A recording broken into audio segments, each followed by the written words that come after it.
पूज्य माताओं और बंधुओं, अध्यात्म प्राप्ति के लिए, रूहानियत प्राप्त करने के लिए 3 कृपाओं की बड़ी आवश्यकता होती है। पहली कृपा ईश्वरीय कृपा, दूसरी कृपा गुरु कृपा, तीसरी कृपा निज कृपा। जब और जहाँ ये तीनों कृपाएं उपलब्ध होती हैं, वहाँ सच्चा अध्यात्म प्राप्त होता है। जीवन मुक्त अवस्था इसी जीवन में प्राप्त होती है। पहली कृपा ईश्वरीय कृपा, परमात्मा की सबसे बड़ी कृपा हमें उपलब्ध है। ईश्वर ने दया कृपा करके हमें मनुष्य योनि प्रदान की। 84 लाख योनियां हैं। मनुष्य योनि एक ऐसी योनि है जिसमें परमात्मा ने हमें कर्म करने की स्वाधीनता दी है। और जितनी योनियां है वो सब भोग योनि। मनुष्य योनि की ये विशेषता है। कहा है बड़े भाग मानुष तन पावा, सुर दुर्लभ सब ग्रंथन गावा, साधन धाम मोक्ष कर द्वारा, पाए न दे पर रूप संवारा। ऐसी ये मनुष्य योनि प्रभु की असीम कृपा से मिलती है, प्राप्त होती है। साधन का क्षेत्र है और मोक्ष की प्राप्ति का दरवाजा है। सब सदग्रंथों ने, महर्षियों ने, महात्माओं ने इसकी भूरी भूरी प्रशंसा की। बड़ा सुंदर अवसर है परमात्मा ने हमें दिया है। हमें मनुष्य योनि दी है, हमें विवेक बुद्धि दी है और कर्म करने की स्वाधीनता दी है। अगर हम चाहें तो अपने ईश्वरीय कृपा, गुरु कृपा, निज कृपा द्वारा हम अपने जीवन का सच्चा लक्ष्य प्राप्त कर सके, इसी जीवन में जीवन मुक्त अवस्था प्राप्त कर सके और ज्योति ज्योति से एकाकार हो सके। ये अवसर हमें सबको प्राप्त। पहली कृपा हमें सबको परमात्मा ने दी हुई है। दूसरी कृपा करोड़ों व्यक्ति संसार में, लेकिन अधिकतर 1000 पीछे 999 व्यक्तियों की बुद्धि शारीरिक बुद्धि, बॉडी माइंडेड, इस शरीर को ही सब कुछ समझे बैठे। ये शरीर ही उनके लिए सब कुछ है। सुबह से लेके रात्रि तक इस शरीर की चिंता में ही समय जाता है। संसारिक चिंता, दुनियावी चिंता में सारा समय हमारा जाता है, व्यतीत होता है। यही चिंतन हमें रहता है सुबह से शाम तक। कैसे हमारी पोजीशन बढ़े, कैसे मान प्राप्त हो, कैसे गौरव प्राप्त हो, कैसे धन का संचय हो। सांसारिक चिंता में ही शरीर के लिए हमारा समय जाता है। जब परमात्मा की बड़ी विशेष कृपा होती है तब मनुष्य ये सोचता है कि मैं वास्तव में क्या हूं, मेरे जीवन का वास्तविक लक्ष्य क्या है। क्या यही है जैसे और जीव जंतु पैदा हुए, मैं भी पैदा हुआ, खाऊं पीऊं और सांसारिक व्यवहार करते हुए कीड़े मकोड़ों की तरह चला जाता। ऐसा जब परमात्मा की बड़ी विशेष कृपा होती है तो मनुष्य के हृदय में जिज्ञासा पैदा। हम देखते हैं मनुष्य आया चला गया, अर्थी जाते देखते हैं, दिल में ख्याल पैदा होता है क्या हम भी मरेंगे। फिर ये देखते हैं कि जो आया है वो जाता है। ये भी देखते हैं, बच्चा भी मरता नजर आता है, बुढ़ा भी नजर आता है, जवान भी मरता नजर आता है, क्षणिक वैराग्य पैदा होता है।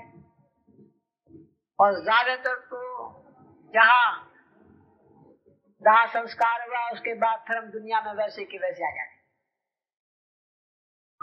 ईश्वर की बड़ी विशेष कृपा होती है, तब सच्ची जिज्ञासा हृदय में जागृत होती है,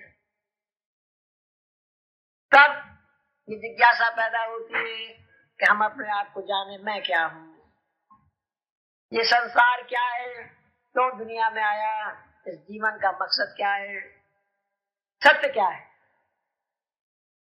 इसे जानने की अभिलाषा पैदा होती है, प्राप्त करने की अभिलाषा हृदय में जागती है, इसे हम जिज्ञासा कहते हैं। परमात्मा की जब विशेष कृपा होती है तब हजारों पीछे किसी किसी व्यक्ति में ये जिज्ञासा पैदा होती है। वास्तव में हम जो सामने नजर आ रही है हमसे कुछ नहीं, शरीर ही हम नहीं, हमारे 3 शरीर हैं, 3 शरीरों से मिलके हमारी जो पर्सनैलिटी है वो बनी है। हमारा अस्तित्व 3 शरीरों का है। पहला स्थूल शरीर जिसमें 10 इंद्रियां हैं, आंख देखने का काम करती है, कान सुनने का काम करते हैं, नाक सूंघने का काम करती है, जीभ स्वाद लेती है, हाथ पैर चलते फिरते उठते बैठते। ये 5 कर्म इंद्रियां, 5 ज्ञान इंद्रियां। तो दूसरा हमारा शरीर है सूक्ष्म शरीर, मन बुद्धि चित्त और अहंकार से मिलकर बना है। इस शरीर से जो स्थूल शरीर है उसे हम विषयों का आनंद लेते। दूसरा हमारा है सूक्ष्म शरीर, मन बुद्धि चित्त और अहंकार से मिलकर बना है, इनसे हम वासना का आनंद लेते। जितना सोच विचार का काम है वो सूक्ष्म शरीर से लिया जाता है। पहले क्रिया सूक्ष्म शरीर में होती है, फिर स्थूल शरीर से होती है। वासना का जितना आनंद है वो सब सूक्ष्म शरीर से आता है। और तीसरी है आत्मा, कारण शरीर। चैतन्यता और आनंद आत्मा में। जब ये आत्मा शरीर को छोड़ जाती है तो ये शरीर बेकार हो जाता है। जिस शरीर को हम इतना संभाल के रखते हैं, इतनी देख रेख से रखते हैं, हमारे सगे संबंधी जिसका इतना ख्याल करते रखते हैं, जब आत्मा शरीर को छोड़ देती है तो शरीर बेकार हो जाता है। वही सगे संबंधी फिर कहते हैं कि जल्दी उठाओ कहीं भूत ना बन जाए। सारा खेल आत्मा का है। आत्मा जब शरीर छोड़ देती है तो दोनों शरीर बेकार हो जाते। तो ये है हमारा असली अस्तित्व। और इन तीनों शरीरों का सच्चा डेवलपमेंट, सच्चा विकास हो, यही मनुष्य जीवन का सच्चा लक्ष्य है। तो जब परमात्मा की दूसरी विशेष कृपा होती है तब मनुष्य के हृदय में जिज्ञासा पैदा होती है, मैं क्या हूँ, मैं कौन हूँ, ये दुनिया क्या है, संसार क्या है, सत्य क्या है, सच्चाई क्या है, what is reality in life, सत्य क्या है। ऐसी सुंदर जिज्ञासा जागृत होती है। और जिसके हृदय में ये जिज्ञासा पैदा हो जाती है फिर वो चैन नहीं लेता है, उसे चैन नहीं मिलता। संसार छोड़ता है, दुनिया छोड़ता है, तंद्रा पहाड़ों में, जंगलों में काट चाहता है। कैसे उसे ये सत्य का अनुभव हो, कैसे ये सत्य प्राप्त हो। तो ये प्रभु की दूसरी कृपा जब होती है। मुझे एक बहुत सुंदर महाभारत का इंसिडेंट, बहुत सुंदर इवेंट याद आ गई जो आपके सामने रखूं। जब पांडव जीत गए और कौरवों का नाश हो गया, धृतराष्ट्र जो कौरवों के पिता थे हस्तिनापुर में रहने लगे अपने भतीजे युधिष्ठिर के पास और बहुत दुखी रहते थे। सोचते रहते थे कि 100 पुत्र थे, इतना बड़ा राजपाट था, 100 के 100 चले गए, राजपाट सब ध्वंस हो गया। इसी सोच विचार में पड़ गए, दुखी रहे। इनके भाई थे विदुर, विदुर सन्यासी थे। एक बार विदुर जी घूमते घूमते हस्तिनापुर पहुंचे, और हस्तिनापुर आकर के जब उन्होंने अपने भाई की ऐसी दशा देखी तो बहुत दुखी। सोचा कि मनुष्य जीवन तो बड़ी मुश्किल से मिलता है, और ये वृद्ध अवस्था है, कब चल पड़े कुछ भरोसा नहीं। और फिर कितने वर्षों तक इस काल चक्र में पड़े रहे, जीना मरना जीना मरना, बहुत दुखी। और इस अवसर को देखते रहे कि कब ऐसा अवसर मिले कि मैं अपने भाई को चेताऊं और इन्हें सीधे रास्ते पर लगाऊं। ये सोचो सन्यासी। संत लोग समय का इंतजार करते हैं, एप्रोप्रिएट टाइम पर ही वो वार करते हैं ताकि खाली न जाए। एप्रोप्रिएट देखिए कि साधक कब तैयार है, तभी उसको सच्चा ज्ञान ग्रहण कर सकता है, तभी ले सकता है, इससे पहले नहीं। तो इसी इंतजार में रहे। 3 दिन से ज्यादा कहीं नहीं जाते थे, सन्यासी थे। उनका धर्म था कि एक स्थान पर 3 दिन से ज्यादा न ठहरे। लेकिन क्योंकि बड़े भाई का मामला था इसलिए ज्यादा रुकना पड़ा, रुके और समय का इंतजार करते रहे। एक उन्होंने देखा कि धृतराष्ट्र का मूड अच्छा है, स्वभाव ठीक है, थोड़ा प्रसन्नचित्त है। अच्छा अवसर जान के उन्होंने धृतराष्ट्र से कहा कि भाई साहब, बातचीत करते करते तो मैं आपको एक बड़ा सुंदर अनुभव बताता हूं अपना। धृतराष्ट्र ने कहा कि बड़ी अच्छी बात है भाई। उन्होंने अपना बड़ा सुंदर अनुभव बताया। और क्या अनुभव बताया? कहा कि मैं सन्यासी हूं और सन्यासी के नाते हमारा काम देशाटन का है, घूमते रहते हैं, नगर नगर जाते हैं, देशों में जाते हैं। हमने बड़े बड़े देश देखे हैं, पहाड़ देखे हैं, कंदराएं, जंगल, दरिया, समुद्र, घूमते रहते हैं। बहुत जगह देशाटन किया, बहुत से देश, बहुत से मुल्क देखे। अब बोले कि एक बार घूमते घूमते मैं आसाम के जंगलों में निकल गया, और आसाम में इतने लंबी लंबी घास होती है, इतने घने जंगल होते कि उसमें हाथी भी चिप जाते, इतने घने जंगल होते। तो एक बार जब मैं आसाम में गया तो एक पगडंडी से जा रहा था। पगडंडी छोटा रास्ता जो जंगलों के बीच में होता है, उस रास्ते से मैं चला जा रहा। तो मैंने क्या देखा कि सामने से एक बहुत सुंदर व्यक्ति, अस्पुष्ट, बड़ा अच्छा शरीर, सुडौल शरीर, बहुत ही सुंदर, एक ब्राह्मण पुत्र सामने से चला आ रहा है। ज्ञान विज्ञान का दीपक मालूम होता है, हाईली इंटेलेक्चुअल, ऐसा व्यक्ति सामने से चला आ रहा है। विदुर जी ने बड़े कौतूहल से देखा कि परमात्मा की बड़ी सुंदर रचना है, बहुत अच्छी। वो ये सोच ही रहे थे कि वो जो ब्राह्मण पुत्र था रास्ते से निकल गया, बराबर वाली पगडंडी से आगे निकल गया। ये अपनी पगडंडी से आगे चले गए। तो थोड़ा आगे चले तो उन्होंने एक धमाके की आवाज सुनी, आवाज हुई जैसे कोई चीज गिरती है, ऐसी आवाज हुई। फिर चौके, पीछे फिर के देखा तो क्या देखते हैं कि वो ब्राह्मण पुत्र जो है वो अंतर ध्यान हो गया, दिखाई नहीं देता, पता नहीं क्या हुआ, कहाँ चला गया।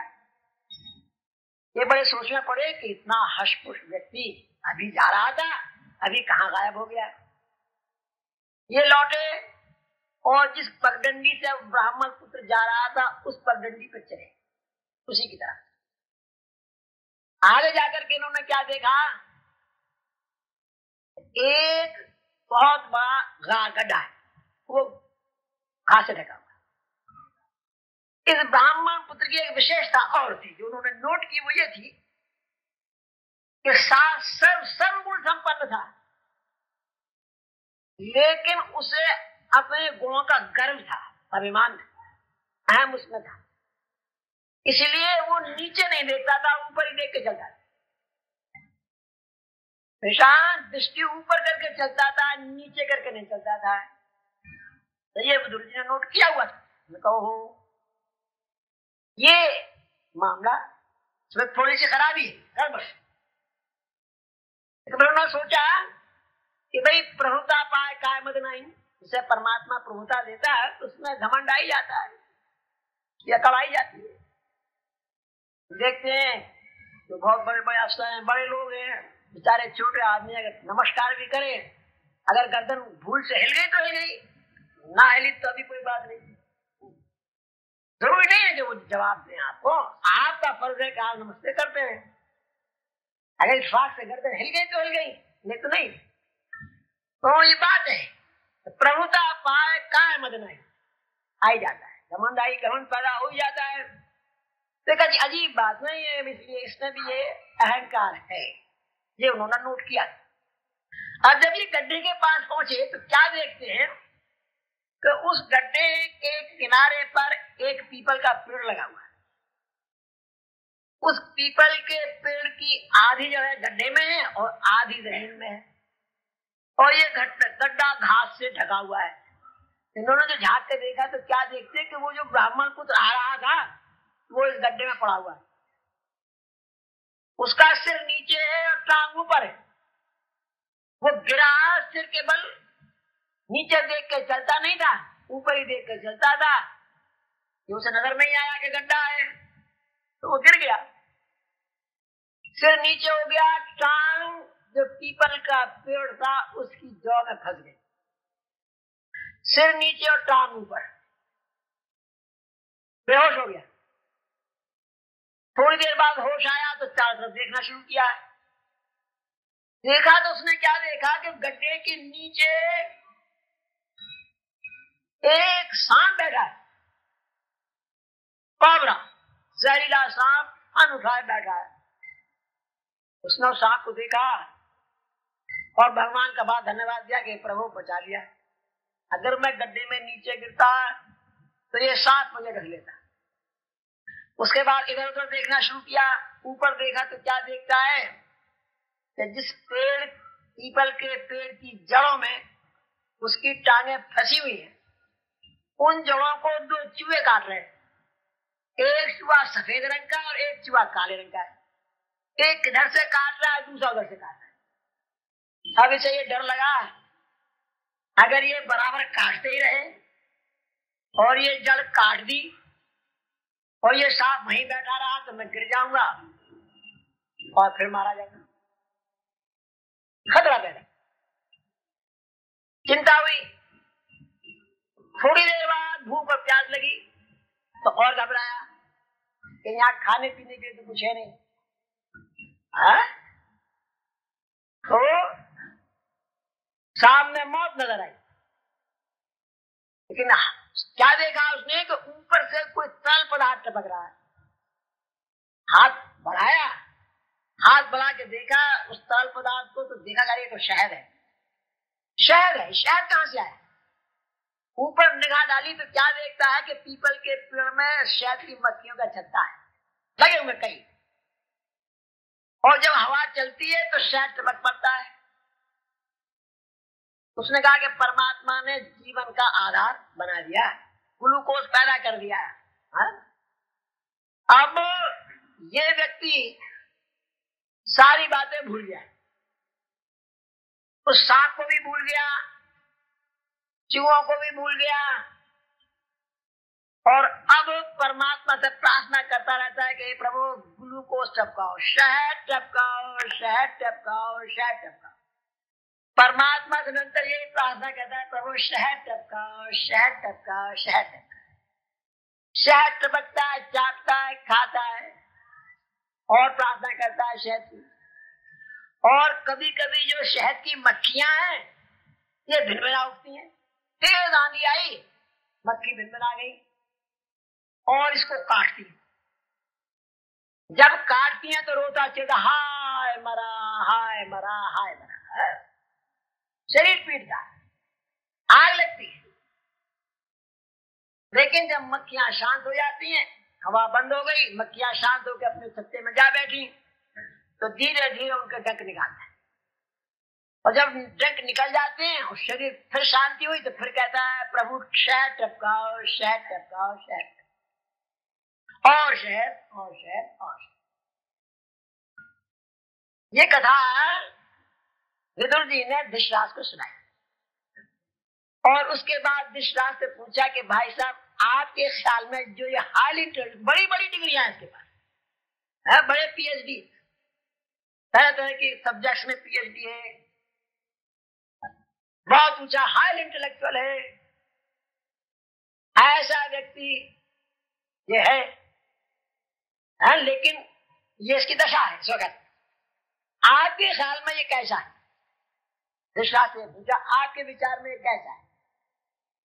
धृतराष्ट्र ने जवाब दिया हंस के कि महामूर्ख है। महामूर्ख तो इतना पढ़ा लिखा, इतना विद्वान, इतना ऊंचा विद्वान, ऐसा पुरुष, और आप कहते हैं कि महामूर्ख है। मूर्ख तो है, क्यों मूर्ख है? आप भाई साहब से मूर्ख क्यों बताते? उसके तो बाप बड़े बड़े सर्टिफिकेट हैं, बड़ी बड़ी डिग्रियां हैं, तो मूर्ख तो है ही। गड्ढे में पड़ा है, उल्टा लटका है, नीचे अबरा बैठा है, इस गड्ढे से निकलने की कोशिश नहीं करता और शहद मांगता है, तो मूर्ख तो है, इससे बड़ा मूर्ख और कौन? विदुर जी बहुत हंसे, और हंसने के बाद उन्होंने कहा कि भाई साहब जी सत्य है, 1000 पीछे 999 व्यक्तियों की इस संसार में यही दशा है, यही दशा है। वो जो कोबरा बैठा है वो हमारी मौत जो जरूर आनी है। ये जो पेड़ की जगह में चूहे बैठे हैं, एक काला और एक सफेद, ये दिन और रात, एक दिन खत्म होता है, एक रात खत्म होती है, 24 घंटे खत्म हो जाते। एक दिन हमारी जिंदगी का कम हो गया है, दूसरा कम हुआ, तीसरा कम हुआ, इस प्रकार एक एक करके समय जाता रहता। साल भर बाद बच्चा 1 साल का हुआ, 1 साल गया, और हम खुशी मनाते हैं, जन्मदिन मनाते हैं। जब 50 साल का हो जाता है, तो और ज्यादा खुशी मनाते हैं। 50 साल का हुआ तो बड़ी दावत करते हैं, और मनाना तो अफसोस चाहिए, 50 साल बेकार गए, अब कितने रह गए? तो एक एक दिन कम होता चला जा रहा है। सफेद चूहा और काला चूहा जो पीपल की जड़ काट रहा है, वो दिन और रात है सब। तो ये जिस रोज भी ये चूहे इस पीपल की जड़ को काट देंगे, हमारी जिंदगी के साथ खत्म हो जाएंगे, हम गिरेंगे, और जो काल हमारा बैठा है, कोबरा बैठा है नीचे, वो हमें डस लेगा। कोबरा जो है वो काल है, हमारे जन्म लेते ही काल भी हमारा निश्चित हो गया है।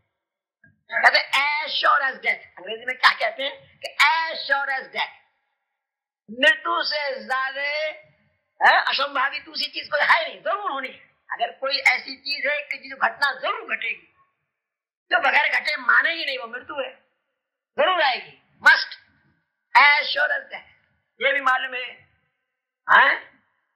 और जब हम पैदा होते हैं तो माँ के घर में उल्टे लटकते हैं, परमात्मा से बड़ी मिन्नतें करते हैं कि प्रभु इस काल कोठरी से, नरक से निकाल, तो तेरे चरणों में लगूंगा, ताकि फिर दोबारा ये कारागार न भुगतना पड़े। बड़ी परमात्मा से प्रार्थना करते हैं ईश्वर से। और जब संसार में आते हैं, डॉक्टर क्या कहता है नर्स से, डॉक्टर नी कि भाई देखो इसका तालुआ सफा करो बच्चे का। तो जीभ की नोक जो तालू से लगी रहती है, जो सूरत परमात्मा में लगी हुई थी, वो हटा दी, और जो थूक खकार जीभ में लगी हुई थी वो भी हटा दी। अब इसकी जो वृत्ति है बाहरमुखी हो गई है, बाहर की तरफ देखता है, दुनिया की तरफ जाता है, इसकी वृत्ति सांसारिक वृत्ति तभी बचपन से। तो ऐसा ही हमारी अवस्था, ऐसे परमात्मा से मिन्नत करके हम आए। हम देखते हैं कि सांस निश्चित है, लोगों को मरता देखते, ये भी निश्चित है कि हम भी जाएंगे, बचेंगे नहीं, लेकिन फिर भी हम क्या करते हैं कि परमात्मा से शहद मांगते हैं। अगर मंदिर में भी जाते हैं तो यही मांगने जाते हैं, या पोता दे, बेटा दे, धन दे, हाँ अच्छी शादी हो, व्यापार बढ़े, इसीलिए जाते हैं। मंदिर में भी जाते हैं तो इसीलिए जाते हैं। कौन ऐसा बिरला बिरला कोई होगा जो परमात्मा से परमात्मा के लिए चाहता हो? शायद करोड़ों पीछे का ऐसा भक्त जो मंदिर में परमात्मा के चरणों में जाता हो कि प्रभु मैं तुझे मांगता हूं, वो कुछ नहीं चाहता। हाँ? मेरी तमन्ना भी अजब अर्दे तमन्ना है, तुझी से मांगता हूं, मैं तुझी को मांगता हूं। ऐसा भक्त, ऐसा भक्ति पार जाए, वही संसार के पार जाएगा, वही जीवन का सच्चा लक्ष्य पूरा कर सकेगा। वरना हम जाते हैं तो यही मांगते हैं। तो हम इस संसार सागर से, इस कुएं से बाहर निकलना नहीं चाहते। ये जो संसार है, संसार का एक बहुत बड़ा कुआं है, एक बहुत बड़ी खाई है, इसमें हम फंसे हैं, इससे हम बाहर नहीं जाना चाहते।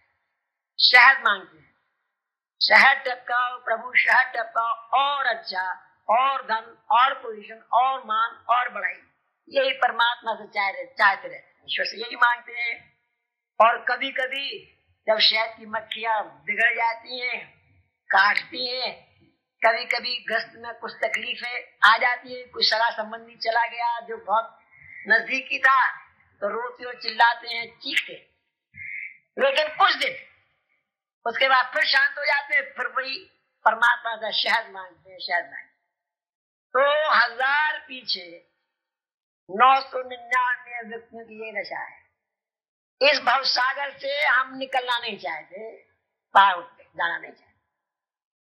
लाखों में कोई कोई व्यक्ति जिस पर परमात्मा की विशेष कृपा होती है, उसके हृदय में सच्ची जिज्ञासा पैदा होती है, वो जानना चाहता कि मैं क्या हूं, दुनिया क्या है, परमात्मा क्या है, सच्चाई क्या है, सत्य क्या है।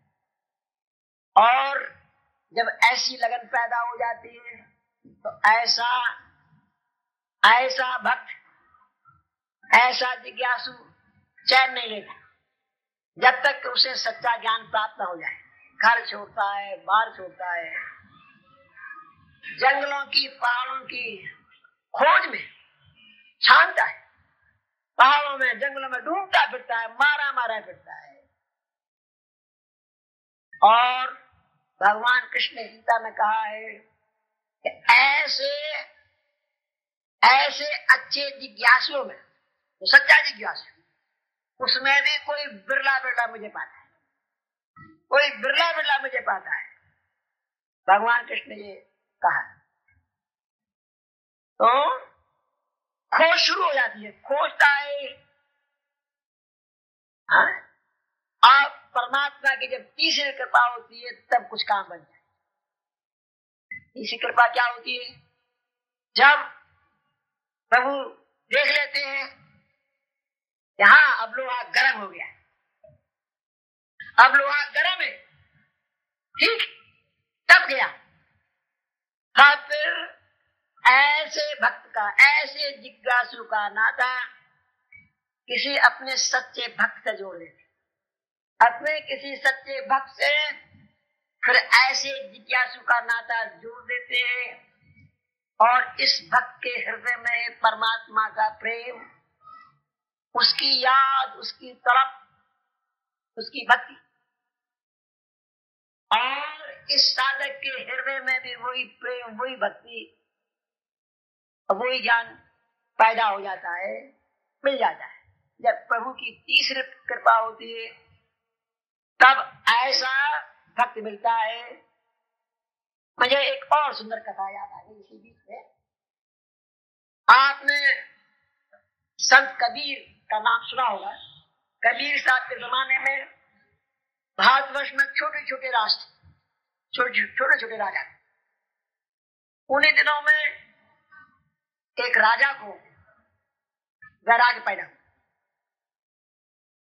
उसने शीशा देखा, बाल सफेद हो गए और रोशनी भी आंखों की कुछ कम हुई, दांत भी जाने शुरू हो गए। तो उसने ये सोचा अब समय आ गया कि राजपाट छोड़ दिया जाए और परमात्मा की प्राप्ति में लगा जाए। ऐसा विचार करके, ऐसा मन में उसके प्रभु प्राप्ति की जिज्ञासा पैदा हुई और उसने राजपाट छोड़ के अपने बड़े पुत्र को राजभार सौंपा और स्वयं एक कम्बल और कमंडल लेके परमात्मा की प्राप्ति, रूहानियत की खोज में निकल पड़ा। और जैसा हम लोगों का विश्वास है कि हिमालय पहाड़ पर बड़े बड़े ऊंचे संत महात्मा हुए हैं और रहते हैं, उसी विश्वास के साथ ये राजा भी हिमालय की तरफ उसने कूच किया। हरिद्वार, ऋषिकेश, दशमंजूला और ऊपर पहुंचा और उसे एक ऐसा सुंदर स्थान मिला कि जिसके पास में थोड़ी दूर में ही एक छोटी सी बस्ती थी लोगों की, और ये स्थान भी अलग था, गंगा का किनारा था। जब चाहे गंगा जल ले सके। पास में थोड़े फलों के वृक्ष थे ताकि फल भी मिल सके और दूध वगैरह भी उपलब्ध हो सके। पास में एक गांव भी। ऐसे सुंदर स्थान में इसने अपनी कुटिया बनाई और कुटिया बना के अभ्यास में लग गया। स्वाध्याय अभ्यास यही उसके पास जीवन का अंग था बड़ा।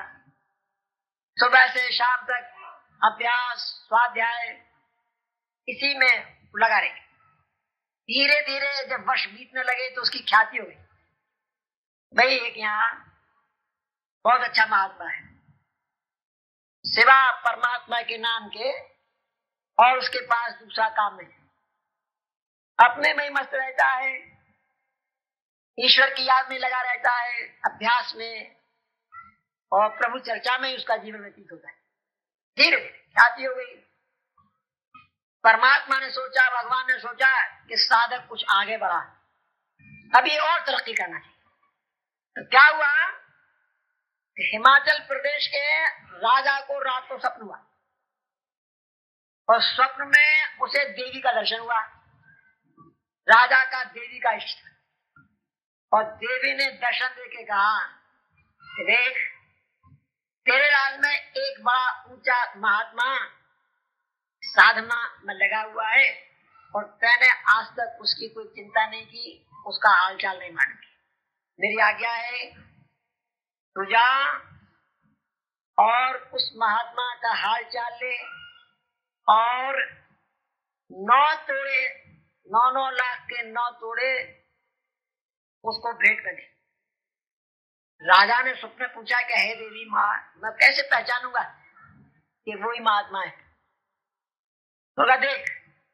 उसके बाद में सीन बदला, इस महात्मा के दर्शन हुए, इसके झोंपड़ी के दर्शन हुए, इसके स्थान के दर्शन हुए। राजा तो देखो ये महात्मा है।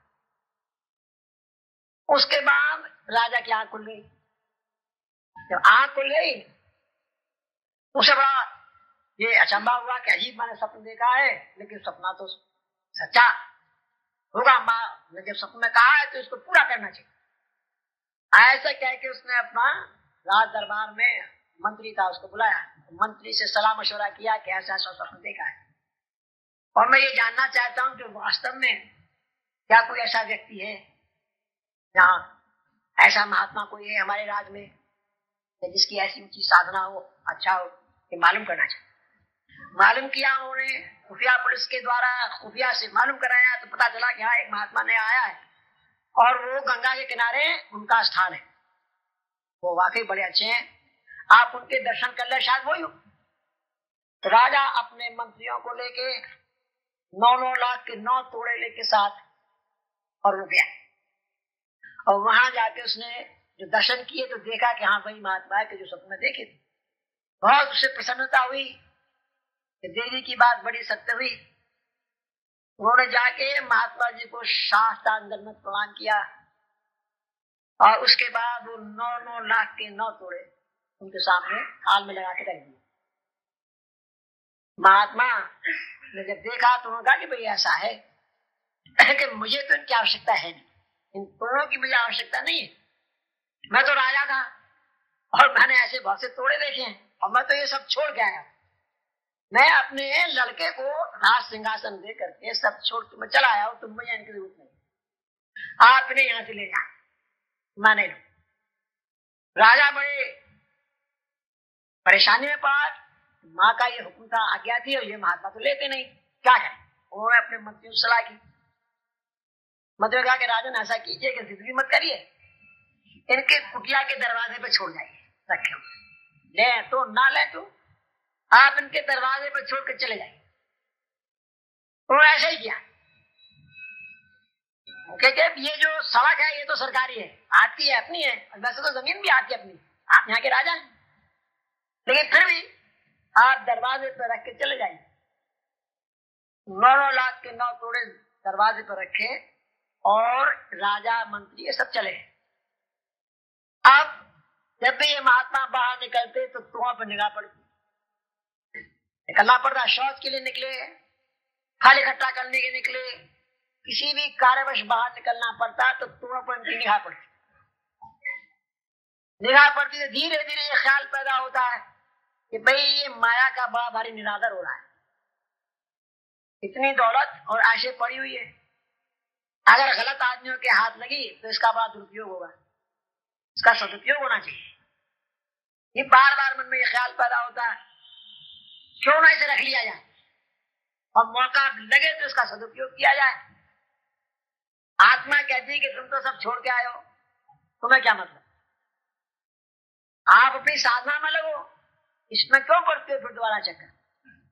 आत्मा बार बार आत्मा ये कहती, धीरे धीरे 15-20 रोज लगातार मन और आत्मा की लड़ाई होती रही और 15-20 रोज के बाद मन की जीत हो गई और मन ने ये कहा कि सब तो नहीं, एक निकाल के रख लो, एक निकाल के रख लो, महात्मा संत और कोई आए तो उनकी सेवा के काम आएगा।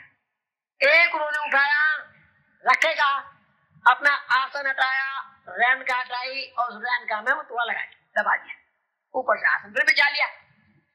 जिस उन्होंने ऐसा किया उससे अगले रोज फिर राजा को देवी ने दर्शन दिया स्वप्न में, और अब देवी ने ये कहा कि हे राजन, माया का बड़ा अपमान हो रहा है, वो लेता नहीं है, वो साधु तो लेता नहीं है, और अगर किसी गलत आदमी के हाथ पर लग गई तो दुरुपयोग होगा, इसलिए आप जो है जाइए और जा करके उन तोड़ों को सबके सबको गिन के ले आइए, एक एक अशर्फी गिन के ले आइए, एक अशर्फी छूटे नहीं, सब गिन के लाइए। राजा की आंख खुल गई, बहुत दुखी हुआ। अब ऐसे जंगल में अशर्फियों का कहां पता चलेगा, इतने दिन 15-20 दिन हो गए, वहां किसने छोड़ा होगा। हिम्मत की, मंत्रियों को बुलाया और सलाह ली। मंत्री ने कहा कि साहब इसमें तो बड़ी खुफिया पुलिस की बड़ी जरूरत पड़ेगी, और खुफिया पुलिस, कुछ पुलिस के बड़े अफसर उन्होंने साथ लिए और उस स्थान पर पहुंचे। तो वहां देखे, वहीं पता चलेगा क्या हो सकता है, क्या किया जा सकता है। वहां देखा तो दूर से देखते तो बड़ी चमक, सरफिया वहीं पड़ी है, चमक रही है, बहुत खुश हुए कि भाई ये तो काम बन गया। लेकिन जब गिना तो एक तो आता, मैंने कहा भाई एक तो आता है, माँ ने तो आज्ञा दी है कि एक एक अशर्फ गिन के ले आना, रह ना जाए। तो अभी देखते हैं जहां 8 है तो एक का क्या पता चल जाएगा, अगर एक भी ना होगी तो मुश्किल काम है, तो 8 है तो एक का पता लगाना बहुत आसान। उन्होंने जो उनके साथ पुलिस कर्मचारी गए थे उनको आज्ञा दी कि भाई जंगल में देखो, झाड़ी देखो, झाड़ी पीट डालो, सब देखो। देख शुरू हुई, सब जगह देखा लेकिन तोड़ा नहीं। सब ने आगे कहा कि साथ थोड़ा कहीं नहीं है, कहा जा सकता है। तो यही सोच रहे थे कि शायद किसी जानवर मानव के पैर में लग के चला गया हो, कहीं झाड़ी वाड़ी में पड़ा हुआ है। तो फिर देखो, फिर उन्होंने महात्मा जी का जो छप्पर था कुटिया का, वो ऊपर से देखा कि इधर किसी जानवर ने डाल दिया हो। जब कुछ पता ना चला और थक गए, तो पहली बार जब ये लोग गए थे, राजा गया था, तो उसने महाराज को लंबा चौड़ा दंडवत प्रणाम किया था। अब की बार गए तो तोड़े गिनने में लग गए, महात्मा जी को इग्नोर कर दिया। तोड़े गिनने लगे कि तोड़े है नहीं है, और जब उन्हें तोड़ा नहीं मिला, निराश हो गए, तब वो महात्मा जी के पास गए और महात्मा जी से कहा कि महाराज यहाँ 9 तोड़े थे, 8 रह गए, 1 कहाँ चला गया। अब महाराज ने पहली बार तो ये कहा था कि हमें तोड़ों से क्या लेना है, हम तो ऐसे हजारों तोड़े छोड़ के आए। अब ये कैसे कहे कि एक हमने रख लिया है? ये तो बड़े मान हानि हो जाएगी। मान का कंसिडरेशन उनके हृदय में ऐसा आया कि खट से कह बैठे कि हमें तुम्हारे तोड़ों से क्या मतलब, हमने तो पहले कह दिया था कि हम तो ऐसे छोड़ छाड़ के आए, देख लो जहां तुमने डाला हो वहीं से ढूंढ लो, हमें तुम्हारे तोड़े से क्या मतलब, कह दिया। और सब फिर हट गए सब। फिर देखना शुरू किया। जो आईजी पुलिस था वो बड़े गौर से वाच करता रहा, देखता रहा। उसने कहा कि ये सुबह से शाम तक इतनी देर हो गई, इस महात्मा ने आसन नहीं छोड़ा, इसी आसन पर बैठा है, उठता ही नहीं। सुबह से अब तक ये आसन इसने नहीं छोड़ा, छोड़ता ही नहीं। तो उसे हिम्मत की और हिम्मत करके उसने महात्मा जी के हाथ में, महात्मा जी खड़े हो जाओ, महात्मा खड़ा किया, आसन पर जो जरा सा इशारा किया, देखे तो हाथ के निशान थे, खोला तो उसने तोड़ा मिल गया। जब तोड़ा मिल गया तो इस आईजी पुलिस ने महात्मा जी की तरफ बड़ी टेढ़ी निगाह से देखा।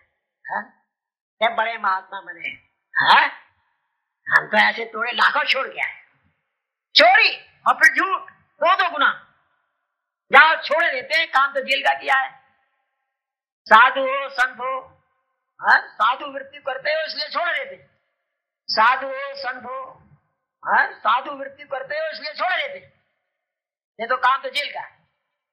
और ऐसा कह के इतना बुरा व्यवहार करके ये लोग चले गए तोड़े लेकर। अब इसे होश आया, अरे अपने ऊपर बार होया, बड़ा पछतावा हुआ, अरे राम राम। राजपाट छोड़ा, सुख आराम छोड़ा, सब कुछ छोड़ के जंगल में आया। जंगल में रहता हूं और निरंतर साधना करता हूं। इतने वर्ष साधना करते हुए हो गए, लेकिन इतने वर्ष साधना करने के बाद भी चोरी भी की और झूठ भी बोला। चोरी का इल्जाम भी लगा, झूठ का इल्जाम भी लगा। बहुत अपने ऊपर रोना आया, बहुत रोया, बहुत रोया, बहुत रोया, बहुत रोया। मेरा बेड़ा कैसे पार लगेगा, मेरे अंदर तो ये खराबियां है। और उसके बाद वो सोचने लगा, सोचते सोचते इस नतीजे पर पहुंचा कि ये आदमी जो है यही पाप कराता है। ऐसी जगह चलो जो आदमी की शक्ल नजर ना आए, ना आदमी नजर आएगा और ना आप इन्वॉल्व हो गए और ना तकलीफ पैदा होगी, निरंतर परमात्मा की याद बनी रहेगी। ऐसे बियाबान जंगल में चलो, ऐसी जगह चलो जो आदमी की शक्ल नजर ना आए। ये सोच के और ऊपर जमुनोत्री, गंगोत्री और ऊपर पहाड़ों में चले गए। अब तो रास्ते बहुत आसान हो गए, पहले जमाने में बड़ा मुश्किल, वहां पहुंचना मुश्किल, अब तो आसान, अब इतना मुश्किल है। और पहुंचते पहुंचते उन्हें एक ऐसा स्थान मिला, एक ऐसी गुफा मिली। अगर उस गुफा में बैठा जाए और ऊपर से पत्थर ढक दिया जाए, चट्टान ढक दी जाए, तो सपने में भी ये पता ना चल सके कि इसमें कोई गुफा है या कोई आदमी बैठा है। ऐसी गुफा में जो इतनी एकांती, जो आदमी पहुंच ना सके, ऐसी जगह उन्होंने अपना स्थान बनाया रहने का। उस गुफा में रहने में और सिर्फ एक बार दिन में निकलते, प्रातः काल ब्रह्म मुहूर्त में सुबह 3:30 बजे 4 बजे एक बार निकलते गुफा से, गंगा के किनारे। गुफा भी गंगा के किनारे, जल तो चाहिए इसलिए गंगा के किनारे बनाया। गंगा में स्नान करते और ऐसी जगह था कि थोड़े जो फल वहां नेचुरल वे में पैदा होते, पहाड़ों पर कुछ थोड़े बहुत फल मिल जाते, तो फल इकट्ठा करते, जल लेते और अपनी गुफा में फिर दाखिल जाते। और फिर दिन में गुफा में से नहीं निकलते, सिर्फ एक बार निकलते। बड़ी कठोर तपस्या प्रारंभ की, लगातार निरंतर तपस्या करते रहे, कई वर्ष हो गए तपस्या करते करते। कभी कोई पहाड़ी उधर से निकल गया, उस समय ब्रह्म मुहूर्त में उसने देखा कि अरे एक महात्मा यहाँ तो है, ये तो जल ले जा रहे हैं। उसने बड़े गौर से देखा और ये देखा कि हो ये इस गुफा में रहते, इस गुफा में रहते। वो जब नीचे गया तो उसने और लोगों को बताया, तो ऊपर जो गुफा है वहां महात्मा रहते, और सुबह निकलते हैं, बाकी पत्थर ढक लेते। और तू हुआ और लोग आए, एक आध कोई और देखने आया, उसने कहा कहाँ है महात्मा, है गुफा में रहते। परमात्मा ने कहा कि भाई अब साधक ने अच्छी तपस्या की, अभी जरा एक चोट और लगे तो आगे बढ़े, और इसको तरक्की मिलना चाहिए। ईश्वर ने चाहा कि और तरक्की मिले, तो ऐसे धीरे धीरे वो ख्याति बढ़ती चली। क्या है, गांव आसपास के लोग जाने लगे दर्शनार्थ, एक कभी दो कभी तीन, उस समय पहुंचते दर्शन करते हैं। किसी की हिम्मत ना होती कि अंदर जाए उनसे बात करें, डर से दूर दूर रहते, क्योंकि जब वो गुफा में रहते हैं पत्थर ढक लेते, इसके माने है कि वो किसी से बात करना नहीं चाहे, इसलिए कौन उनका शाप ले कोई पास नहीं जाता, दूर से ही देखते, दूर से दर्शन करते। और जब ख्याति काफी हो गई और 8-10 व्यक्ति दर्शन करने रोज ही निकल जाते, उस समय इंतजार करते, टेलीस्कोप ले जाते, दूरबीनों से देखते दूर दूर से कि देखो वो महात्मा निकले, अब गंगा स्नान कर रहे हैं, फल बटोरे, और फिर गुफा में घुस गए। बड़े गौर से तो एक बार क्या हुआ, परमात्मा की प्रभु की बड़ी विशेष कृपा हुई। हिमाचल प्रदेश का जो उस जगह का राजा था जहां ये थी इज्जत, उस स्थान का जो राजा, पहले छोटे छोटे राजा, जो राजा था वो शिकार खेलने निकला अपनी धर्मपत्नी के साथ, रानी के साथ, और शिकार खेलते खेलते वो एक दूसरे से अलग हो गए, पिछड़ गए। राजा का रानी को पता नहीं और रानी को राजा का पता नहीं, और पिछड़ के रानी गंगा के इस किनारे पर आ गई और वो एक पत्थर पर बैठ गई। गंगा पार नहीं कर, तैरना उसको आता नहीं था, इसलिए वो पार नहीं कर सकती, किनारे पर आके बैठ गई और रोने लगी।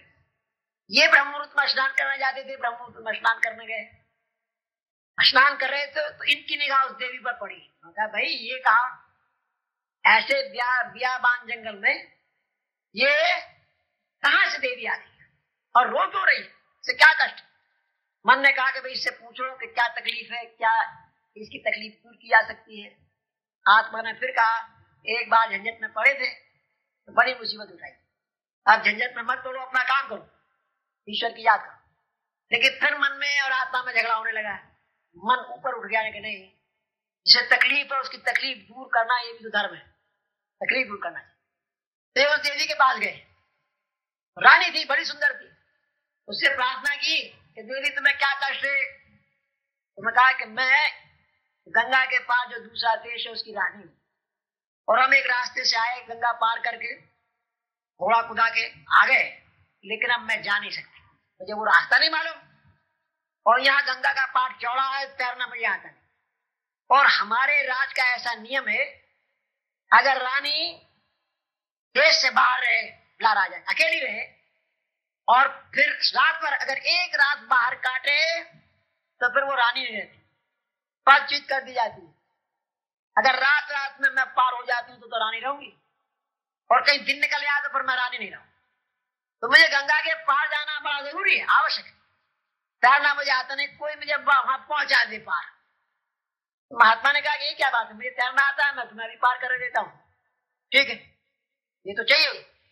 और गंगा में घुसे, जब जल दाग आया तो उसने महात्मा जी का हाथ पकड़ लिया कि महात्मा जी मैं तो नहीं, हाथ पकड़ के आगे बढ़े। जब और पानी गहरा आया तो उसने कहा मैं तो डूबी, तो अच्छा कंधे पर बैठ, उसे अपने कंधे पर बैठा लिया। वर्षों बाद स्त्री का स्पर्श हुआ, देवी का स्पर्श, स्त्री का स्पर्श वर्षों के बाद उसको हुआ, और उसके वस्त्र भी गीले हो गए थे, गीले पतले गीले वस्त्र। ऐसी स्त्री का स्पर्श इतने बार वर्षों के बाद उसको हुआ तो उसका मन खराब हुआ, मन में विकार पैदा हुआ। खाली मन में विकार पैदा होते क्योंकि सच्चा साधक था, उसे अपने मन की दशा का पता, अरे राम राम राम राम, हे ईश्वर, इतनी तपस्या करने के बाद भी मन की ये दशा, इतनी तपस्या करने के बाद मन की ये दशा, अरे राम राम, उसे अपने ऊपर बड़ी ग्लानि आई, रोना शुरू हो गया। और जैसे तैसे उस देवी को लाया, उसने पार उतारा, उधर क्या हुआ कि जो लोग देखने आते थे दूरबीनों से, उधर भी आए हुए थे और दूर से देख रहे थे।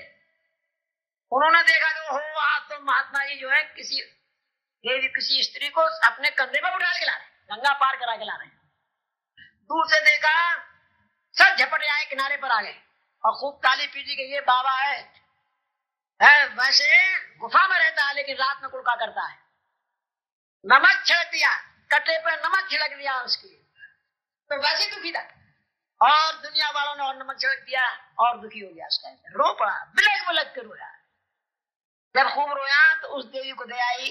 उसने कहा कि हे राजन, तू मुझे मामूली स्त्री समझता है, मैं मामूली स्त्री नहीं, मैं तो माया हूं और मैं तेरा इम्तिहान लेने आई थी और तुझ जैसे साधकों का मैं गधा बनाती हूँ जैसा आप बनाया।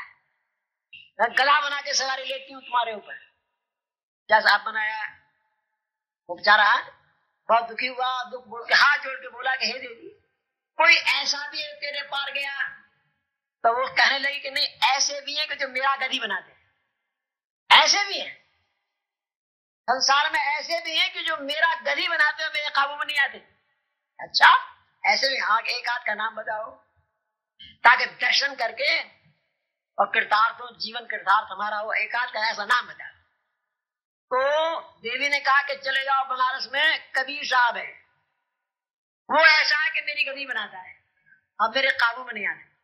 अच्छा, उनके दर्शन करो, तेरा कल्याण हो जाएगा। अब ये उल्टी यात्रा प्रारंभ हुई पहाड़ों से मैदान की तरफ।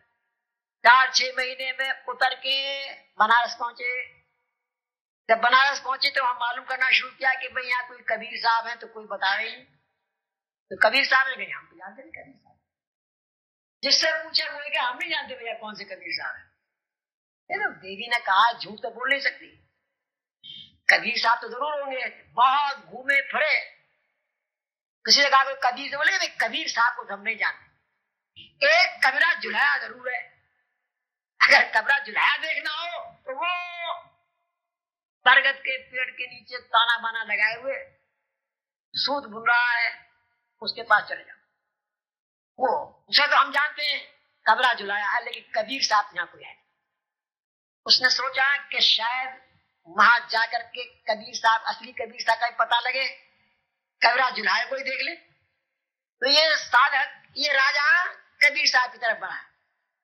कबीर साहब ने दूर से देख लिया कि आज एक सच्चा जिज्ञासु चला रहा है, एक ऐसा व्यक्ति चला आ रहा है कि जिसके हृदय में सच्ची तड़प है परमात्मा के पाने की, अध्यात्म के पाने की। एक ऐसा सच्चा जिज्ञासु चला आ रहा है, तो दूर से देख लिया और देखने के बाद अपनी धर्मपत्नी से कहा कि हे देवी, चिराग जला लो। पतिव्रता देवी थी, गई और चिराग जला के ले आई। जब तक ये आया, जब तक चिराग भी पहुंच गया और कबीर साहब लेके चिराग और उन्होंने ढूंढना शुरू किया, कभी ताने में, कभी बाने में, कभी इधर कभी उधर, लेके चिराग पसीने पसीने उन्हें ढूंढ रहे हैं। मां, अब ये जो साधक, ये जो राजा था, ये वहां पहुंच गया, ये बैठ के तमाशा देखने लगा कि ये चिराग से क्या कर रहा है, चिराग से ये क्या कर रहा है, अजीब आदमी है, चिराग लेके क्या कर रहे हैं। तो उसने सोचा कि, ख्याल किया कि भाई इसका कुछ खो गया, एक खोई वस्तु कोई ढूंढ रहा है चिराग से, रोशनी से। इससे नहीं रहा गया, जब बहुत देर तक देखा तो बोला कि भाई क्या हो गया, क्या खो गया, जो आप इतने परेशान है, क्या मैं आपकी कुछ मदद कर सकता हूं? बोले हाँ, मेरा इतना बड़ा हत्था लकड़ी का, जिससे सूत इधर उधर करते, वो खो गया है, उसे ढूंढ रहा हूं। इतना बड़ा लकड़ी का हत्था और दिन के 12 बजे सूरज चमक रहा है, तेज रोशनी है, और वो सूरज की रोशनी में नहीं मिलेगी, चिराग की रोशनी मिलेगी। तो वो बहुत हंसे, बोले क्या, हाँ बड़े अजीब आदमी है, इतना बड़ा सूरज निकला हुआ है, ऐसी रोशनी चमक रही है और आप चिराग लेके ढूंढ रहे हैं। कबीर साहब रो पड़े, रो के कहने लगे कि हाँ यही तो मुसीबत है। वो परमपिता परमात्मा हर मनुष्य के हृदय में सूर्य की तरह विद्यमान है, लेकिन हम उस प्रभु को ढूंढते हैं कंदराओं में, पहाड़ों की चोटियों में, गुफाओं में, जंगलों में। वो तो हमारे हृदय में अनेकों सूर्यों की तरह प्रकाशित है, रोशन। हम ढूंढते उन्हें कंदराओं में, गुफाओं में, जंगलों में, और इसके साथ साथ शक्तिपात, फ्लो ऑफ आत्मिक पावर भी साथ साथ हुई, और उसका हृदय आनंद और प्रभु के प्रेम से भर गया। जिस चीज की उसे आवश्यकता थी उसे मिल गई, उसका रोम रोम आनंद में मग्न हो गया है। हाँ, ऑटोमेटिक ध्यान बनने लगा, परमात्मा की याद स्वतः ही आने लगी, अपने आप परमात्मा की याद में गहरा डूब गया, आनंद में वो होकर बैठ गया प्रभु की याद। कबीर साहब अपने काम में फिर लगे, वो और उनकी धर्मपत्नी सूद बुनने लगे। थोड़ी देर बाद एक गधी घूमती हुई आई, चरती हुई घूमती हुई उधर से निकल आई, और उस गधी ने जो कबीर साहब का ताना बाना था कोने में जाके लात मारी, और उनका विचारों का ताना बाना तार तोड़ दिए। तार टूट गए तो कबीर साहब दौड़े हुए गए, चच्चे करके गधी को अलग किया और एक एक करके बांधा, एक एक तागा बांधा, और बांधने के बाद फिर बिनने लगे। थोड़ी देर बाद फिर गधी घूम फिर के आई, और दूसरी जगह आके उसने लत्ती झाड़ दी, सारे तार तोड़ दिए। कबीर साहब भागे भागे गए, चच्चे करके उसको हटाया, एक एक धागा फिर बांधा, फिर बुनने लगे। 5-6 दफे वो गधी आई, उसने तागे तोड़े, चच्चे करके उन्होंने दूर कर दिया, धागे बांधे, फिर बुनने लग गए। ये महात्मा आनंद विभोर थे परमात्मा की गहरी याद में। कबीर साहब की कृपा से वो वस्तु मिली जिसके लिए इतनी तपस्या की गई। आनंद विभोर अपने आत्मरस को चूस रहे थे। कभी कभी आंख खोल कर देख लेते तो कहते कि ये देखो गधी ऐसे ऊंचे महात्मा को परेशान कर रही है। कभी कभी मन में ये विचार पैदा होता है। और एक बार क्या हुआ कि जहां ये महात्मा बैठे थे, गधी जब ये सोच रहे थे वहीं आई, और जैसे उसने धुलकती झाड़ने को किया, इस महात्मा ने अपना डंडा लिया कस के हेल दिया गधी की। नहीं मानेगी, तंग करे जा रही है महात्मा को। बस डंडा लगाना था कि वो गधी उस माया में बदल गई, उस देवी की शक्ल में बदल गई कि जिसके दर्शन उन्हें गंगोत्री जमुनोत्री में हुए थे। जिसने कहा भेजा था कबीर से करने, देखा परमात्मा की याद में तो मस्त था, आनंद विभोर था, अपने आत्मा के रस को चूस रहा था। मैंने तेरा क्या बिगाड़ा था? धागे तो इसके तोड़ रही थी, लेकिन लक्ष्य तेरे जमा दिया, और ये मेरे काबू में नहीं आया। इसे जरा गुस्सा नहीं है, क्रोध नहीं है, कैसे धागे टूटते रहे आगे चच्चे करके हटा देता है। इसके हृदय पे जरा भी क्रोध रत्ती भर भी नहीं। तो ये है कि जो मुझे गधी बनाए हुए हैं और मेरे काबू में नहीं आते। ऐसा संत महात्मा, ऐसा ऊंचा संत जिसका हृदय निरंतर परमात्मा की याद में डूबा रहता है। जब प्रभु की तीसरी विशेष कृपा होती है तो ऐसे संत के दर्शन होते हैं। ऐसे संत से परमात्मा संबंध जोड़ देता है, और ऐसे संत से संबंध जुड़ जाने से प्रभु का प्रेम, प्रभु की भक्ति अपने आप हृदय में पैदा होती है। उसके पास बैठने से आनंद आता है, उसके पास बैठने से ध्यान बनता है, अपने आप प्रभु की याद आती है। जब ईश्वर की तीसरी कृपा होती है तब ऐसा होता है। और इसे हम गुरु कृपा कह सकते हैं। गुरु से यह वस्तु मिलती है, पावर ऑफ कंसंट्रेशन, चित्त की एकाग्रता गुरु से मिलती है, जिसे हम बीज मंत्र कहते हैं। यह असली मंत्र, पावर ऑफ शक्ति ऐसी कि जिससे जब चाहे ईश्वर की याद करें, जब चाहे परमात्मा अपने चलते फिरते, बस में बैठे, गाड़ी में चलते, जब खाली हो तभी परमात्मा की याद कर सकते हैं। दैट पावर ऑफ कंसंट्रेशन ऐसे भक्त से, ऐसे सदगुरु से प्राप्त होती। ये है परमात्मा की तीसरी कृपा। एक और सुंदर किस्सा याद, इसी बीच में एक बहुत सुंदर, अपने दादा गुरु महाराज महात्मा रघुबर दयाल जी महाराज कानपुर में थे। महात्मा रामचंद्र जी महाराज के छोटे भाई, कानपुर में उनका सत्संग चलता था, और बहुत विख्यात महात्मा हुए। उनके नाम से कानपुर में अभी भी संत शिरोमणि रघुबर दयाल मार्ग करके हाँ, स्वर्ग का नाम भी है, उसी का जहां उनका निवास स्थान। बहुत ऊंचे गृहस्थी महात्मा हुए। मेरे गुरु भाई बाबू दुर्गा शरण, बहुत सज्जन व्यक्ति, बहुत ऊंचे अभ्यासी। उनका जीवन की एक घटना मैं आपके सामने रखूंगा। बहुत सच्चे, बहुत ही सज्जन थे, बड़े अध्यात्म की खोज में थे, सच्ची अध्यात्म की खोज। तो क्या हुआ, उन्हें अपने जीवन में एक महात्मा, एक साधु से, सन्यासी से भेंट हो गई। उस सन्यासी ने उन्हें कुछ चमत्कार दिखलाए और उन चमत्कारों का उनके ऊपर बड़ा प्रभाव पड़ा बाबू दुर्गा शरण के। और उन्होंने ये कहा कि मैं महाराज, अगर आप मुझे राम नाम दे दें तो मेरे ऊपर बड़ी कृपा हो जाए, मैं इस रास्ते में लग जाऊं। तो सन्यासी ने कहा कि नहीं भाई, हम तो सन्यासियों को देते हैं राम नाम, गृहस्थियों को नहीं देते। बोला नहीं महाराज, किसी तरीके से तो कृपा करो, है थोड़ा राम नाम हमें भी मिल जाए तो हमारा जीवन बन जाए। बहुत कारण का, अच्छा ठीक है, हम तुम्हें राम नाम देंगे। तुम जानते हो राम नाम में क्या करना पड़ता है लाने के लिए? बोले क्या? कि आत्मसमर्पण करना पड़ता है। मगर आत्मसमर्पण के राम नाम नहीं आता है, तो तुम आत्मसमर्पण करोगे क्या? बोले महाराज मैं रेडी, जब राम नाम लूंगा तो I am ready, self surrender के लिए मैं तैयार हूं, आत्मसमर्पण के लिए तैयार हूं। अच्छा तैयार होगा? हमें अच्छा ऐसा करो, आज रात्रि में 10 बजे, कल रात्रि में जब आओ 10 बजे घर में जितना सोना है सब लेते आना, अपनी माता का, बहू का, जो भी घर में सोना है सारा बांध के जेवर ले आना। बहुत अच्छा महाराज, जैसी आ गया। तो बेचारे ने सारा 60 तोले सोना था, वो सबका सब बांधा, एक पुटलिया में बांधा, और रात को 10 बजे के बाद महाराज की कुटिया में पहुंचे। महाराज 10 बजे के बाद कहा था ये हैगा। तो महात्मा ने कहा कि देखो हम तो महात्मा लोग हैं, माया से हाथ नहीं लगाते।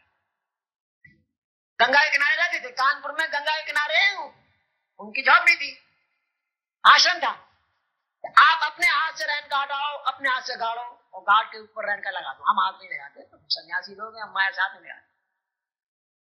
बहुत अच्छा, उन्होंने आज्ञा का पालन किया, रैन का हटाई, अपने हाथ से गाड़ा, अपने हाथ से रैन का ऊपर लगा दी। बोले कल 8:30 बजे आना, स्नान करके 8:30 बजे के बाद आना, फिर मैं तुम्हें राम नाम जाओ। वो बेचारा गाड़ के सोना अपने घर चला गया। अगले रोज 8:30 बजे नहा धो के गया, महात्मा की कुटिया में जब पहुंचा तो वहां महात्मा थे ही नहीं। कुटिया में भी कुछ नहीं था, खाली छप्पर ही छप्पर था, न कोई वस्त्र न कुछ। मालूम क्या लगे तो महात्मा चले गए आए, बहुत तलाशा, उन्हें तो मिला नहीं। इस वाक़े का इसके दिल पर कितना क्या बीती हो, कितना दुख हुआ होगा, हम उसका अंदाजा नहीं लगा सकते। जिसने अपने घर की सारी कमाई बांध के पुटिया में अपने हाथ रख दी, अपने आप रख आया, और राम नाम भी नहीं मिला। महात्मा जी चले गए, इसने खोदा खादा, वहां होता तो कुछ मिलता, वो तो कोई ले गया निकाल के, फिर सब आगे। इसका इनके जीवन पर ऐसा असर पड़ा कि इन्होंने बाहर जाना बंद कर दिया। न मंदिर में जाते, न कोई प्रवचन होता वहां जाते, कहीं घर बैठ कर होते। हे भगवान, मैं तेरे चरणों में आना चाहता था और मेरे साथ ये हुआ है, न इधर का रहा न उधर का रहा। बहुत कई वर्ष रोते रोते हुए, 6-7 साल रोते रोते हुए। एक रोज इनका एक घनिष्ठ मित्र था, उसने न रोते हुए देख लिया कि भाई रोते क्यों, कि भाई मेरे साथ ये हुआ। बोले ये तो ठीक है। तो बोले कि भाई तो हम तुम्हारा रोना बंद कर सकते हैं। वो कैसे? तो हम तुम्हें ले चलते हैं एक महात्मा के पास। बोले अच्छा, लेकिन वो गृहस्थी है, हम गृहस्थी महात्मा के पास ले चलेंगे। तो हंस के बोले कि भाई सन्यासी ने तुझे ढंग किया और गृहस्थी ने मालूम क्या ढंग करेगा। जब सन्यासी ने ऐसा हाल कर दिया, गृहस्थी तो और बुरा हाल करेगा। तो भाई नमस्कार, मैं घर ही ठीक हूँ, मैं नहीं जाता कहीं भी। तो क्या नहीं, ऐसी बात नहीं, आप चलो, हम आपका रोना बंद करा दें, आप चलो तो सही, तब देखो जाके क्या। बहुत कहा तो जबरदस्ती खींच के इनको इस सेवक के दादा गुरु महाराज महात्मा रघुवर दयाल जी महाराज के चरणों में ले गए। कानपुर में सत्संग होता था। अब जो आदमी 7 साल से रो रहा हो परमात्मा की याद में, उसका दिल कितना मुलायम होगा हम अंदाजा नहीं लगा सकते। इतना पवित्र, कितना मुलायम उसका हृदय था। बैठा चाचा जी महाराज की सोबत में, महात्मा रघुपत दयाल जी महाराज की सोबत में जाके बैठा और एकदम गायब, सब अपना होश नहीं रहा, समाधि लगी। और 1 हफ्ते तक वो आता रहा, आनंद में वो रोता रहा। उसके बाद चाचा जी महाराज से प्रार्थना की कि महाराज मुझे राम नाम दे दो, है जरूर दे। जब राम नाम देने लगे, चाचा जी जो थे बड़े बहुत ही हंसमुख थे, बहुत बड़े हंसमुख संत थे। जब राम नाम दे रहे थे तो रो रो के अपना किस्सा सुनाने लगे कि साहब मेरे साथ तो ऐसा हुआ, गया था राम नाम लेने और मैं इधर का रहा उधर का रहा। क्या हुआ कि साहब 60 तोले सोना मेरा ऐसे एक सन्यासी लेके चला गया। रो रो के बता रहा था अपना किस्सा। तो चाचा जी महाराज मुस्कुरा के, अरे यार बड़ी छोटी सी कीमत में ये दौलत मिल गई, 60 तोले में है, इतनी अमूल्य वस्तु बड़ी सस्ती मिल गई। जब ईश्वर की बड़ी कृपा होती है तब एक किसी सच्चे भक्त से परमात्मा नाता जुड़ता है, अन्यथा मनुष्य चक्कर ही खाता रहता है। न मालूम कितने चक्कर खाते हैं, कितनी तकलीफें उठाते हैं, कितनी बर्बादी मिलती है। कहीं जाके फिर जब ईश्वर की बड़ी कृपा होती है तब कहीं ऐसे भक्त से नाता जुड़ता है। जब ऐसे भक्त से नाता जुड़ जाता है फिर काम बन जाए, आसान है, बीज मंत्र प्राप्त हो जाता है, पावर ऑफ कंसंट्रेशन मिल जाती है, चित्त की एकाग्रता हासिल हो जाती है। अब निज कृपा की आवश्यकता होती है, अपनी कृपा चाहिए है? और निज कृपा क्या चाहिए? अब आपको एक ऐसी चीज मिल गई कि चलते फिरते ध्यान बन सकता है आपका। जहां आपने उधर ख्याल किया और ध्यान बना, विचार करने वाली बात नहीं। चलते हुए बनता है, गाड़ी में बैठे हुए बनता है, बस में बैठे हुए बनता है, जब खाली हो जब ध्यान बनता है, ऑटोमेटिक अपने आप बिना प्रयास। अब क्या रह जाता है? निज कृपा। वो क्या कि जब खाली वक्त हो तो परमात्मा को दे, काम का नहीं, काम के वक्त काम करो, खाली 1 मिनट भी व्यर्थ खराब मत करो। जब खाली होते फौरन ईश्वर की याद करो, जेब की नोक को तालियों से लगाओ और उसकी याद में डूब जाओ। जब खाली हो, खाली समय परमात्मा, धीरे धीरे धीरे ये समय आपका परमात्मा की याद का बढ़ता चला जाएगा। ध्यान की अवस्था बढ़ती प्रगाढ़ होती चलेगी और बढ़ती चली जाएगी और बढ़ती चली जाएगी, बढ़ने लगी। रामकृष्ण परमहंस देव एक बड़ी ऊंची बात कहा करते थे। वो कहा करते थे कि समुद्र की सतह पर एक प्रकार की सीपी होती है जो तैरती रहती है, मुंह खोले तैरती रहती है, और जब स्वाति नक्षत्र की बूंद उस सीपी में पड़ जाती है तो मुंह बंद करके समुद्र की सतह में चली जाती है, जब तक मुंह नहीं खोलती, जब तक सच्चा मोती न बन जाए। यही सच्चा साधक है। जब चित्त की एकाग्रता हासिल हो जाए प्रभु कृपा से, गुरु कृपा से, खाली समय फिर परमात्मा, जब भी काम ना हो ईश्वर की याद करो, उसका ध्यान करो, और जब तक मुंह मत खोलो जब तक कि सच्चा गौर सच्चा मोती न बन जाए।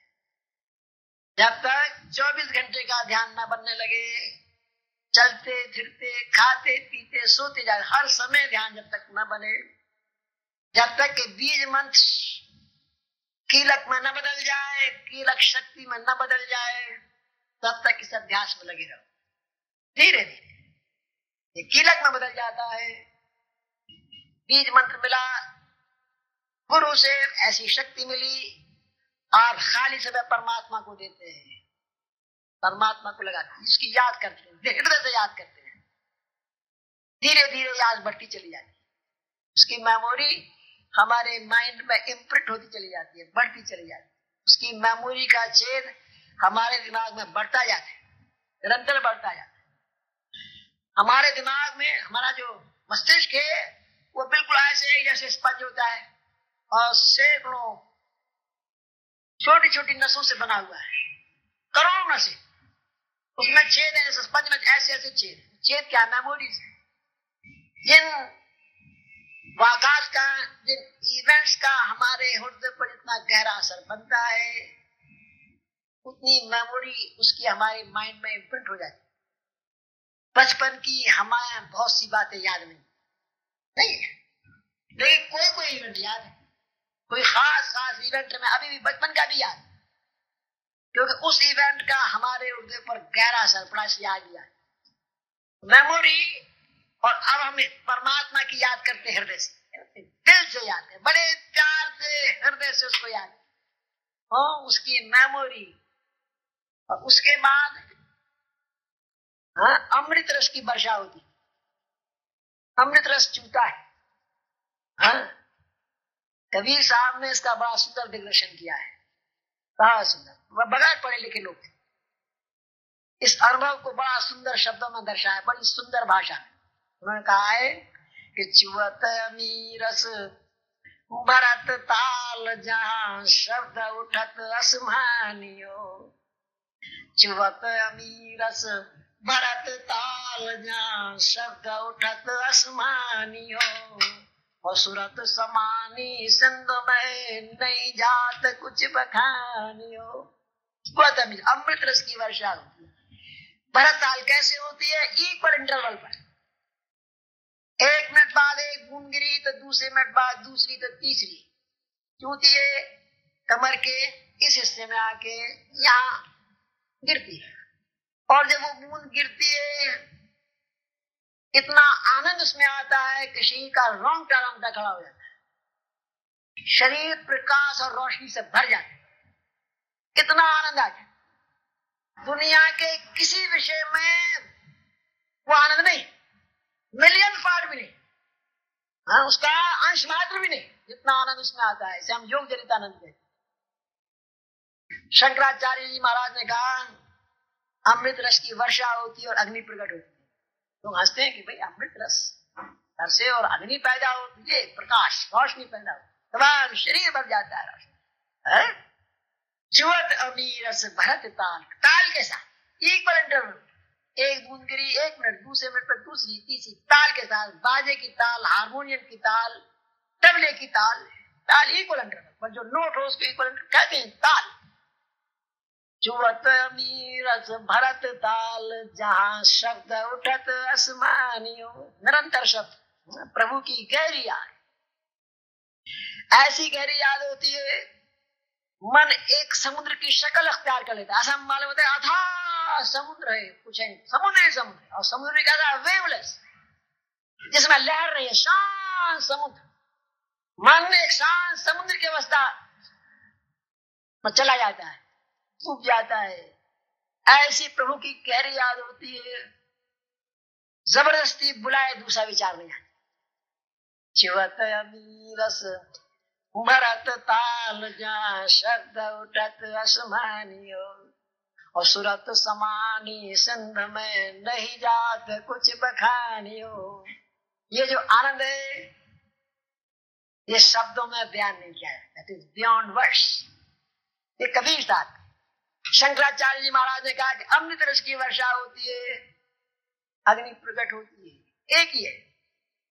एक मुसलमान सूफी सेम थे, उनका भी वही अनुभव कहा कि जब दिल को नींद आ जाती है, जब दिल को नींद आ जाती है और रूह भी गाफिल होती है, जब दिल को नींद आ जाती है और रूह भी गाफिल होती है, तब मैं ही अकेला होता हूँ और यार की महफिल होती है। वही चीज, मन सो गया, आत्मा भी सो गई, आत्मा भी लय हो गई, मैं ही अकेला होता हूँ, परमात्मा मेरे सामने, नो अदर थिंग। दूसरा विचार तक नहीं आता, ख्याल तक नहीं आता। कल साहिल वालों से रो रो ये डूबने वाले कहते थे, और जो मौज डुबा दे तूफान को वो मौज भी साहिल होती है। वही भाव है। और हमारे बुजुर्गों ने क्या कहा, उन्होंने बताया कि this is the gate of saints, ये सेंटहुड का दरवाजा है। उसको ये अनुभव हो गया, उसने संत मत में उसको दाखला मिल गया है। अब ये मेमोरी परमानेंटली इम्प्रिंट हो गई माइंड में, अब जा नहीं सकती। 24 घंटे का ध्यान पक्का हो गया, पुख्ता हो गया। आप चलते फिरते, खाते पीते, जागते सोते, संसार का हर व्यवहार करते, परमात्मा की याद निरंतर बनी रहेगी। उसका एक टांग यहाँ और एक टांग वहां, परमात्मा, ये उसकी दशा हुई। और हमारे सदगुरु ने कहा कि this is the gate of saint, संतों का दरवाजा। अभी तो हम दरवाजे में दाखिल हुए, पहुंच तो बहुत दूर है। We have just entered the gate of saint. इस जगह जो सदगुरु वार्निंग देता है, क्या वार्निंग देता है कि भाई ये योग जनित आनंद है जो तुमको आ रहा है। सच्चा भक्त आनंद नहीं चाहते। सच्चे भक्त को आनंद से कोई मतलब नहीं है। सच्चा भक्त जो है वो तो परमात्मा के चरण चाहता है। उसकी तो एक ही इच्छा रहती है, एक ही ख्वाहिश है कि हे प्रभु निरंतर तेरे चरणों में ध्यान बना रहे, और कुछ नहीं चाहता। दीन चाहता है, न दुनिया चाहता, न मोक्ष चाहता, न नरक चाहता, न स्वर्ग चाहता। एक ही अभिलाषा रहती है कि प्रभु तेरे चरणों में निरंतर ध्यान बना रहा, और कुछ नहीं चाहता। नो, मेरी अर्जे तमन्ना भी अजब अर्जे तमन्ना है, तुझी से मांगता हूं मैं और तुझी को मांगता हूं। जो सच्चा भक्त है सिवा परमात्मा के चरणों की दूसरी चीजें चाहे। तो वार्निंग देता है, इसमें मत ले हो जाओ, इस आनंद की इच्छा को भी छोड़ दो। आनंद की इच्छा छोड़ के परमात्मा के चरणों को कस के पकड़ो, उसके ध्यान में मस्त हो जाओ। जो सच्चा भक्त है दुख से दुखी होता है, ना आनंद में सुख मनाता है। वो तो अपने प्रभु के चरणों में निरंतर लगा रहता है। तो फिर साधक आगे बढ़ता है, इसको भी भूल जाता है। हो गया तो ठीक, नहीं हुआ तो ठीक, कस के प्रभु के चरणों को पकड़े रहता है, और गहरा और गहरा और गहरा डूबता चला जाता है। धीरे धीरे उसके सारे जो चक्र हैं वो सब एक्टिवेट होने के साथ साथ शुद्ध और पवित्र हो जाते, और पवित्र होते होते उनमें शक्ति आने लग जाती है। और फिर एक दिन ऐसा आता है कि सारे चक्र शुद्ध होके और सारे चक्रों में शक्ति, प्रभु की शक्ति भर जाती। अब जो ये बीज मंत्र था वो कीलक में बता, कीलक कहते हैं जिसमें कील दिया, आर पार छेद हो गया, कीलक हो गया। अब ये कीलक शक्ति मंत्र में बदलना चाहिए। निरंतर अभ्यास के बाद फिर ऐसी योग्यता इस पुरुष में आती है कि इसके चारों तरफ एक औरा बन जाता है, इसके चारों तरफ औरा बन जाता है। अगर उस औरा में कोई आके बैठे तो खाली नहीं जा सकता, बगैर असर के नहीं जाएगा। ये बात पैदा हो जाती है। जो आया वो प्रभु की याद के बगैर नहीं जाएगा, प्रभु की याद बनेगी। ये बात पैदा, जब ये बात पैदा हो जाए अब सच्ची सेवा बनती। ऐसे पुरुष से सच्ची सेवा बनती है, अपना कल्याण करता है, जो उसके संपर्क में आता है उनका भी कल्याण होता है। A lamp lights the other lamp, a lighted lamp lights the other lamp. एक लैंप से दूसरा लैंप जलता है। अध्यात्म का जो रास्ता है वो यही है, एक लैंप से दूसरा लैंप जलता है, प्रवचन से नहीं आता है, नॉट बाय प्रीचिंग। उससे तो प्रेरणा मिलती है परमात्मा की तरफ बढ़ने की। सच्चा अध्यात्म आता है संपर्क से। एक लाइटेड लैंप से दूसरा लैंप लाइट होता है, वन बाय वन। ये रास्ता अध्यात्म का, जिसमें 3 कृपाओं की बड़ी आवश्यकता है। पहली ईश्वरीय कृपा जो मुख्य है, भला उसकी कृपा के पत्ता नहीं हिलता। जब उसकी कृपा हो जाए 3 प्रकार से, फिर गुरु कृपा है। जब पात्र तैयार हो जाता है, पावर ऑफ कंसंट्रेशन साधक को मिलती है गुरु से। बीज मंत्र गुरु से प्राप्त होता है। निज कृपा से उस बीज मंत्र को वो कीलक में परिणित करता है, कीलक से शक्ति मंत्र में परिणित करता है। निज कृपा भी उतनी जरूरी है कि गुरु कृपा की जरूरत है। गुरु कृपा से काम नहीं चलता है। आपकी अपनी चीज नहीं बनेगी। आप बैठेंगे आगे, ध्यान हो जाएगा, गर्मी आ जाएगी, सब कुछ हो जाएगा, घर जाएंगे फिर ठंडे हो जाएंगे। Unless you make it your own, वो अभ्यास से होगा।